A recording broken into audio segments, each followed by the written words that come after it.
একজন নারী যখন কথা বলে তখন ভেবে নেবেন যে সব কিছু ঠিক আছে। একটা নারী যখন ঝগড়া করে তখনও ভাববেন যে সবটা ঠিক আছে। কিন্তু যখন কোনো নারী চুপ হয়ে যাবে তখন ভেবে নেবেন যে একটা ঝামেলা হয়ে গেছে। কারণ নারীদের জন্য চুপ হয়ে যাওয়াটা হচ্ছে লাস্ট একটা স্টেজ।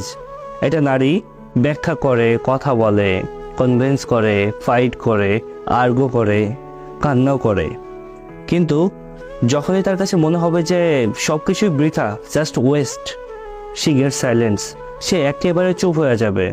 একজন নারী বাহির থেকে কখন শান্ত হয়ে যায় জানেন? যখন সে ভেতর থেকে জাস্ট ভেঙে যায়, একেবারে শেষ হয়ে যায়। এই জন্য একটা নারী যখন চুপ থাকে তাকে কথা বলার সুযোগ করে দেন, তার কথাগুলো জানতে চান, শুনুন। কারণ একটা নারীর চুপ থাকা যদি বেশি সময় পর্যন্ত চলে তাহলে ভেবে নেবেন যে আপনি আপনার শখের নারীকে হারিয়ে ফেলেছেন। আমার এই কথাগুলো মনোযোগ সহকারে